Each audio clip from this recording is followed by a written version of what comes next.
साहिबा समंदर मेरी आंखों में रह गए। প্রথমবারের মতো ভারতীয় অভিনেত্রী ঋতুপর্ণার সঙ্গে নাচবেন ঢাকাই চলচ্চিত্রের আলোচিত অভিনেতা জায়েদ খান। তবে এই নাচ শুধু দেখতে পারবেন নিউ ইয়র্কে বাঙালিরা, কেননা ঋতুপর্ণার সঙ্গে জায়েদ খান মঞ্চ শেয়ার করবেন নিউ ইয়র্কের টাইমস স্কোয়ারে। দুর্গাপুজো উপলক্ষে নিউ ইয়র্কের হিন্দু সম্প্রদায়ের বাঙালিরা যুক্তরাষ্ট্রের সবচেয়ে বড় আয়োজনটি করেন ম্যানহাটনের টাইমস স্কোয়ারে। এবারেও থাকছে ভারত বাংলাদেশের বাঙালিদের যৌথ আয়োজন। আগেই জানা গিয়েছিল এবারের আয়োজনে টাইমস স্কোয়ারে দুর্গাপূজায় উপস্থিত থাকবেন কলকাতার অভিনেত্রী ঋতুপর্ণা, তবে সঙ্গে যুক্ত হলেন জায়েদ খান।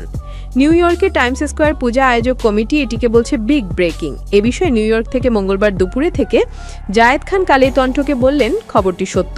প্রথমবারের মতো আমি ঋতুপর্ণার সঙ্গে মঞ্চ শেয়ার করতে যাচ্ছি। এরই মধ্যে তার সঙ্গে আমার নিউ ইয়র্কে দেখা হয়েছে। টাইমস স্কোয়ারের আয়োজক কমিটি এবারের দুর্গাপূজায় নানা মাত্রায় চমক রাখছে, তার মধ্যে আমার ও ঋতুপর্ণার আয়োজন একটি। আশা করি নিউ ইয়র্কে বসবাসকারী দুই বাংলার মানুষেরা উপভোগ করবেন। জায়েদ খান আরও বলেন, এই খবরটি শোনার পরে অনেকেই আমাকে ফোন করছেন, অনেকেই পছন্দের গানে ঋতুপর্ণার সঙ্গে নাচ করার অনুরোধ জানাচ্ছেন। তবে সুযোগ পেলে সাগরিকা গানের নাচ আমরা করবে।